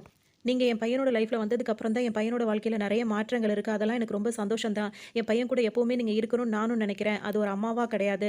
மல்லிகா டீச்சரா நீங்க எப்பவுமே அவன் கூட இருக்கணும் அப்படின்னு சொல்லிட்டு அவர் சொல்லும்போது, இப்ப அம்மாக்கே ஒரு மாரி ஆயிடும். அப்ப அவர் அதெல்லாம் பண்ணல. இவ தான் மனசுல ஆசைய வளர்த்துட்டு இருக்கா அப்படின்றனால இவங்க அப்படியே அமைதியா ஆயிடுவாங்க. கேட்டியா எல்லாத்தையும் அப்படின்னு சொல்லிட்டு இப்ப அவங்களால எதுவும் பேச முடியாதுன்னா அவங்களையும் அவர் ரிஜெக்ட் பண்ணிட்டாங்கல்ல. அதனால அவங்களுக்கு ஒரு வருத்தமா இருக்கும். அது அப்படியே அமைதியா போயிட்டு இருக்கும். இப்ப இங்க பார்த்தீங்கன்னா, அந்த பையனுக்கு கல்யாண பத்திரிக்கைலாம் வேற அடிச்சிருவாங்க. இவரோட சித்தி வந்திருப்பாங்க. பத்திரிக்கை குடுக்கறதுக்காக. என்னப்பா அவன் இப்படியே இருக்கான்? பத்திரிக்கைலாம் அடிச்சாச்சுப்பா. கொஞ்சம் ஃபோன் போட்டா எடுக்க சொல்லுப்பா, பேச சொல்லுப்பான்னு சொல்லிட்டு நேர்ல வந்து குடுப்பாங்க. இப்போ ஃப்ரெண்ட்ஸ் கிட்ட சொல்லுவாரு, "இங்க பார்த்தீங்களா பத்திரிக்கைலாம் அடிச்சுட்டாங்க. பத்திரிக்கைலாம் குடுத்துட்டு இருக்காங்க. எங்கடா போனான் இவன்? ஒரு தகவலும் தெரியல. ஃபோனும் நாட் ரீச்சபிள்னு வருது. என்ன சொல்றதுன்னே தெரியல. அவங்களுக்கு என்ன பதில் சொல்றதுன்னே எனக்கு தெரியல." அப்படின்னு சொல்லிட்டு கோவப்பட்டு கத்திட்டே இருப்பாரு. எந்த க்ளூவும் கிடைக்க மாட்டேங்குது. என்னதான் ஆயிருக்கும்னு சொல்லிட்டு இவருக்கு ஒண்ணுமே புரியாது. அப்பதான் இவ்வளோ நேரத்துக்கு அப்புறம் காட்டுவாங்க. அந்த வில்லன் இருக்கார்ல, அவர் என்ன பண்ணுவாருன்னா, ஒரு ஆட்டு மந்தை வச்சிருப்பாரு. அந்த ஆட்டு மந்தையோட ஆட்டு மந்தையா இவரையும் கடத்திட்டு வந்து இங்க புடிச்சு வச்சிருக்காரு அப்படின்றது இப்பதான் நம்மளுக்கே தெரிய வரும். அந்த ஆடுங்களோட சத்தத்தோட இடையில அவர் இருப்பாரு. "என்னடா உனக்கு உன் ஆளுங்களுக்குலாம் நேரம் தெரிஞ்சிருக்குமா? நான் தான் உன்ன கடத்துனது." அப்படி இப்படின்னு சொல்லிட்டு பேசும்போது, "அவங்களுக்குலாம் மட்டும் விஷயம் தெரிஞ்சது அப்படின்னா, நீ உயிரோடயே இருக்க முடியாது. அன்னைக்கே உன்னோட இது முடிஞ்சிரும்." அப்படி இப்படி. "உன்ன வச்சு தான் அவனுங்க எல்லாரையுமே நான் போட போறேன். அதுக்கு தான் உன்னையே நான் புடிச்சிட்டு வந்திருக்கேன்." அப்படின்னும்போது இவருக்கு வந்து அதெல்லாம் உங்களால பண்ண முடியாது அப்படி இப்படின்னு சொல்லிட்டு இவரும் அத ஏதாவது பேசிட்டே இருப்பாரு. இவர கட்டி போட்டு வச்சிருப்பாங்க. இது இப்ப வரைக்கும் அவருக்கெல்லாம் கண்டுபிடிக்கவே முடியல. அவங்க ஒரு பக்கம் தேடிட்டே இருக்காங்க. இன்னொரு பக்கம் பார்த்தீங்கன்னா, பையன வந்து இந்த மராத்தான் இருக்கணும், அதுல ஓட வைக்கணும்னு சொல்லிட்டு அப்பாவுக்கு ரொம்ப ஆசையா இருக்கும். அதுக்காக வந்து பேசும்போது பார்த்தீங்கன்னா, அவங்க அந்த கமிட்டில இருக்கவங்க யாருமே ஒத்துக்க மாட்டாங்க. இந்த பையனோட பேரையே ரிஜெக்ட் பண்ணியிருப்பாங்க. "ஏன் அப்படி பண்ணீங்கன்னு?" சொல்லிட்டு இவரு வந்து கேட்பாரு. அந்த இப்ப நல்லா இருக்க பசங்களுக்கு வந்து இப்போ ஓடுனாங்கன்னா, அவங்களுக்கு மூச்சு வாங்குது, தலை வலிக்குது, இல்ல ரொம்ப இதா இருக்கு, நெஞ்சு வலிக்குது எதா இருந்தாலும் சொல்லுவாங்க. உங்க பையனால சொல்ல முடியுமா? அப்படி இப்படின்னு சொல்லிட்டு எல்லாம் ரிஜெக்ட் பண்ணிட்டே இருப்பாங்க. அப்ப அவங்க டேபிள்ல பார்த்தீங்கன்னா, ஒரு கியூப் இருக்குல்ல, அத வச்சிருப்பாங்க. அத பார்த்து அந்த பையன் ஃபர்ஸ்ட்டு கையில எடுத்திருப்பான். கையில எடுத்து இவங்க பேசி முடிக்கிறதுக்குள்ளேயே பார்த்தீங்கன்னா, டக்கு டக்குன்னு அத ஃபுல்லா சேர்த்துருவான். இவங்க எல்லாரும் அப்படியே வாய பொளந்துருவாங்க. நல்ல மைண்ட் உள்ள தெளிவான பசங்க கூட வந்துட்டு இந்த அளவுக்கு இவ்ளோ ஸ்பீடா வந்து சேர்க்க முடியாது. இந்த ஸ்பெஷல் சைல்டு வந்துட்டு இப்படி செய்றானே அப்படின்னு சொல்லிட்டு அவங்க அப்படியே வாயடிச்சு போயிடுவாங்க. அவ்வளோதான் அந்த பையனோட பேர வந்துட்டு அந்த நேம் லிஸ்ட்ல ஏத்திப்பாங்க. அவங்க அப்பாவுக்கு ரொம்ப சந்தோஷமா இருக்கும். இப்ப அந்த ஆள கடத்தி வச்சிருந்தாங்கல்ல, அவர் என்ன பண்ணியிருப்பாங்க அப்படின்னு சொல்லிட்டு பார்த்தீங்கன்னா, எம் பண்ணியிருப்பாங்க. அதாவது டேஷ் பண்ணியிருப்பாங்க. அந்த மாரி பண்ண உடனே இந்த விஷயம் வந்து ஹீரோக்கு தெரிய வேணாம். தெரிஞ்சா அவன் ரொம்ப கோவப்படுவான் அப்படின்னு சொல்லிட்டு இவங்க இந்த விஷயத்த வந்து மறைக்க தான் நினைப்பாங்க. ஏன்னா, இப்ப அவர் பையனுக்கு அந்த மராத்தான் அந்த போட்டி இருக்குல்ல, அதுல பையன் கலந்துக்க போறான். அதுக்காக அங்க வந்திருப்பாரு. சரி, ஆனா இப்ப என்ன நடக்கும் அப்படின்னு சொல்லிட்டு பார்த்தீங்கன்னா, அவரு வந்து என்னன்னா, அந்த ஹீரோ இருக்கார்ல, ஹரியோட அப்பா, அவர் வந்து அந்த வில்லன வந்து அந்த இடத்துல பார்ப்பாரு. பார்த்துட்டு இவன் இங்க இருக்கானே, இத வந்து நம்ம டீமுக்கு வந்து ஃபோன் பண்ணி சொல்லணும்னு சொல்லிட்டு இவரு ஃபோன் அடிச்சுட்டே இருப்பாரு. அங்க உள்ளவங்க யாருமே ஃபோன எடுக்கவே மாட்டாங்க. ஏன்னா, எப்படி பார்த்தாலும் இப்ப என் ஃப்ரெண்ட் இறந்து போன விஷயம் இவருக்கு தெரிஞ்சுட்டா ரொம்ப கோவமாயிடுவாரு அப்படின்னு சொல்லிட்டு எல்லாரும் ஃபோன ஸ்விட்ச் ஆஃப் பண்ணுங்கன்னு சொல்லிட்டு முட்டாள்தனமா எல்லாருமே ஃபோன ஸ்விட்ச் ஆஃப் பண்ணிடுவாங்க. இப்ப இவருக்கு ஒண்ணுமே புரியாது. இங்க இருக்கான்னா, இப்ப இவன விட்டுறக்கூடாது. அந்த டீம் எடுத்தா தானே இப்ப இங்க இருக்காரு எல்லாரும் ரவுண்ட் அப் பண்ணி பிடிக்கலான்ற மாரி இருக்கும். அப்படின்னு சொல்லிட்டு நினைப்பாங்க. ஆனா அவங்களோட பிளானே வேறயா இருக்கும். அதாவது அவங்க அப்பாவ புடிச்சிட்டு போய் இப்ப டேஷ் பண்றது தான் அவங்களுக்கெல்லாம் அந்த வில்லன் வந்து ஒரு பிளான் பண்ணி வச்சிருப்பாரு. அதோட இவருக்கு இது புரியவே இல்ல. ஒரு மாரி யோசிச்சுட்டு என்னடா அத ஃபோன் போட்டாலும் யாரும் எடுக்க மாட்றாங்க. ஏன்னா இப்ப அவர் அப்படி இறந்து போனது கூட இப்ப இவருக்கு இன்னும் தெரியல. அந்த மாரி இருக்கும். இவரு யோசிச்சுட்டே இருப்பாரு. சரி இப்ப இவன் கிடைச்சவன நம்ம விடக்கூடாது அப்படின்னு சொல்லிட்டு இப்ப அவன ஃபாலோ பண்ணிட்டு போலாம்னு இவர் நினைப்பாரு. அதுக்காக என்ன செய்வாருன்னா, இப்ப ஸ்னேகா கிட்ட என்ன சொல்லணும், அந்த போட்டிக்கு வந்து மரத்தானுக்கு நீங்க கூட்டிட்டு போங்க. நான் சீக்கிரமா வந்துர்றேன் அப்படின்னு சொல்லிட்டு இந்த பக்கம் தான் போவாரு. அதுக்குள்ள இவங்கலாம் வந்து பார்த்தீங்கன்னா, இவர பிடிக்கிறதுக்காகவே தானே அந்த பக்கமா ரவுண்டு வர மாரி நடந்துட்டு இருக்காங்க. இவர அழகா கிட்னாப் பண்ணிடுவாங்க பிளான் பண்ணி. பண்ணிட்டு பார்த்தீங்கன்னா, அங்க ஒரு பக்கம் அவர கடத்திட்டு போவாங்க. இங்க ஒரு பக்கம் எல்லாரும் உட்கார்ந்து அழுதுகிட்டு இருப்பாங்க. இவர நெனச்சு நெனச்சு அழுதுட்டு இருப்பாங்க. எப்படி இந்த விஷயத்த அவர்ட்ட சொல்றது? ஏன்னா கல்யாண ஏற்பாடுலாம் நடந்துட்டு இருக்கு. அப்படி இப்படின்னு சொல்லிட்டு இங்க ஒரு பக்கம் எல்லாம் ஃபீல் பண்ணிட்டு இருப்பாங்க. இவங்க என்ன இந்த தடவ அவன் தப்பிக்கவே கூடாது அப்படின்னு சொல்லிட்டு இப்ப ஹரியோட அப்பாக்கு இவங்கலாம் பிளான் பண்ணிட்டு இருப்பாங்க. அதே மாரி நெனச்ச மாரியே பார்த்தீங்கன்னா, இவர புடிச்சிட்டு வந்து இங்க ஒரு இடத்துல போட்டு அடி அடின்னு போட்டு அடிச்சிட்டு இருப்பாங்க. அவரும் அப்படியே அதாவது என்ன ஒரு கிரீஸ் மாரி இருக்கும். அந்த இடத்துல வலிக்கி வலிக்கி அவர் விழுந்துட்டு இருப்பாரு. அவரோட ஃபோன் வந்து இப்ப ஸ்னேகா வந்து கால் பண்ணிட்டே இருப்பாங்க. எடுக்க விட மாட்டாங்க. ஃபோனையும் உடைச்சு போடுற மாரி தூக்கி தூக்கி வீசி பயங்கரமா இங்க சண்டை நடந்துட்டு இருக்கும். ஒரு கட்டத்துல மயக்கமானவரு திரும்ப எந்திரிச்சு எல்லாரையும் அடிப்பாரு, கொல்லுவாரு. அந்த மாரியே போயிட்டு இருக்கும். இப்ப இந்த பையன இங்க கூட்டிட்டு வந்திருப்பாங்க. ஓட சொல்லும்போது அந்த பையன் ஓடவே மாட்டான். எல்லா பசங்களும் ஓடிருவாங்க. அப்படியே நின்னுட்டே இருப்பான். ஓடு ஹரி, ஓடு ஹரின்னு சொல்லிட்டே இருப்பாங்க. அவன் பாட்டுக்கு அப்படியே நிப்பான். திடீர்னு அவங்க அப்பாவ யோசிச்சு பார்ப்பான். அவங்க அப்பா கைய பிடிச்சு கூட்டிட்டு போனாங்கல்ல, அத யோசிச்சு பார்க்கும்போது அவனுக்கு தன்னறியாம ஓட வந்துரும். அப்படி ஓட ஆரம்பிச்சவன் தான் சொல்லவே வேண்டாம். அவன் தான் ஜெயிச்சிருவான்.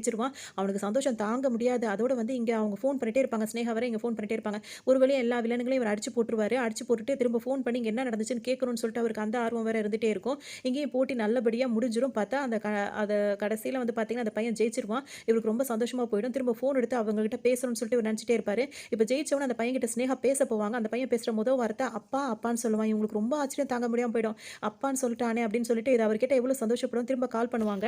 அப்பதான் அவர் தான் பேசிட்டு இருப்பாரு. அவர் ஃபோன் எடுத்து என்ன ஆச்சுன்னு சொல்லி கேட்கும்போது, "ஜெயிச்சுட்டான். நீங்க வந்து நேர்ல பார்க்கணும்னு" சொல்லிட்டே இருக்கும்போது பார்த்தீங்கன்னா, அந்த வில்லன் வந்து அவர முதுகுலயே குத்தி அங்கேயே அவர் இறந்து போயிடுவாரு. அது ஒரு மாரி ஆயிடும். இப்ப இவங்களுக்கு என்ன நடந்தது அப்படின்றதே தெரியாது.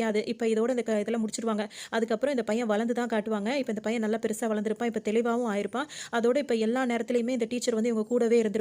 சூரியும் இவங்க கூடயே இருந்திருப்பாரு. இவரோட ஃபர்ஸ்ட் ஹீரோவே அவங்க அப்பாவ தான் அவர் நெனைப்பாரு. ஏன்னா, அவ்ளோ அவங்க அப்பா கைய பிடிச்சு ஓட ஆரம்பிச்சது, தனக்காக அவர் இருந்தது கொண்டது, தான் அப்பான்னு ஒரு வார்த்தைய சொல்ல மாட்டேனான்னு அவங்க அப்பா எதிர்பார்த்தது. இன்னைக்கு அவர் ஒரு நல்ல நிலைமைக்கு இவ்ளோ சாதிச்சுட்டாரு. மராத்தான்ல நெறைய அவர் வந்து சாதிச்சிருப்பாரு. தான் இவ்ளோ சாதிக்கும்போது அப்பா கூட இல்லையே அப்படின்னு சொல்லிட்டு அவருக்கு அவ்ளோ வருத்தமா இருக்கும். அந்த டீச்சர் அவர் ரொம்பவே நெனச்சிருப்பாரு. கடைசி வரைக்கும் அவங்க கூட இருந்தது, இவர வளர்த்துட்டு வந்தது எல்லாமே அவர் ரொம்ப சந்தோஷமா சொல்லிட்டு இருப்பாரு.